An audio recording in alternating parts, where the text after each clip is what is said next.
ಕಳೆದ 2-3 ದಿನಗಳಿಂದ ಕಣ್ಮರೆಯಾಗಿದ್ದ ನವೋದಯ ಶಾಲಾ ವಿದ್ಯಾರ್ಥಿಯ ಮೃತದೇಹ ಮಡಿಕೇರಿ ಸಮೀಪದ ಕೂಟುಹೊಳೆಯಲ್ಲಿ ಪತ್ತೆಯಾಗಿದೆ. ಮಡಿಕೇರಿ ಹೊರವಲಯದ ಗಾಳಿಬೀಡು ಗ್ರಾಮದ ಕೂಟುಹೊಳೆಗೆ ಮಡಿಕೇರಿ ನವೋದಯ ಶಾಲೆಯ ದ್ವಿತೀಯ ಪಿಯುಸಿ ವಿದ್ಯಾರ್ಥಿ 17 ವರ್ಷದ ಅಮಿತ್ ನದಿಗೆ ಹಾರಿ ಆತ್ಮಹತ್ಯೆ ಮಾಡಿಕೊಂಡಿದ್ದಾನೆ ಎಂದು ಶಂಕಿಸಲಾಗಿದೆ. ಕಳೆದ 2-3 ದಿನಗಳಿಂದ ವಿದ್ಯಾರ್ಥಿ ಕಣ್ಮರೆಯಾಗಿದ್ದು, ಆತನಿಗಾಗಿ ಹುಡುಕಾಟವನ್ನು ನಡೆಸಲಾಗಿತ್ತು.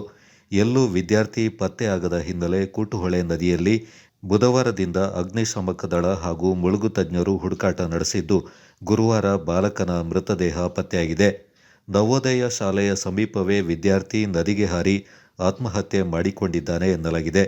ಮಡಿಕೇರಿ ಗ್ರಾಮಾಂತರ ಠಾಣೆಯಲ್ಲಿ ಪ್ರಕರಣ ದಾಖಲಾಗಿದ್ದು, ಘಟನಾ ಸ್ಥಳಕ್ಕೆ ಮಡಿಕೇರಿ ಗ್ರಾಮಾಂತರ ಠಾಣಾ ಪೊಲೀಸರು ಭೇಟಿ ನೀಡಿ ಪರಿಶೀಲನೆ ನಡೆಸಿದ್ದು, ಮುಂದಿನ ಕ್ರಮ ಕೈಗೊಂಡಿದ್ದಾರೆ.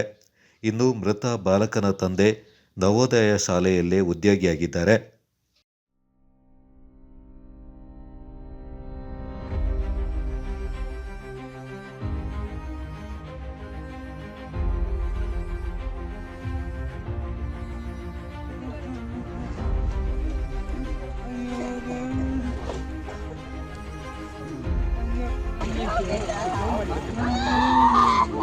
ನವೋದಯ ಸ್ಕೂಲ್ ಹತ್ರ ಬರ.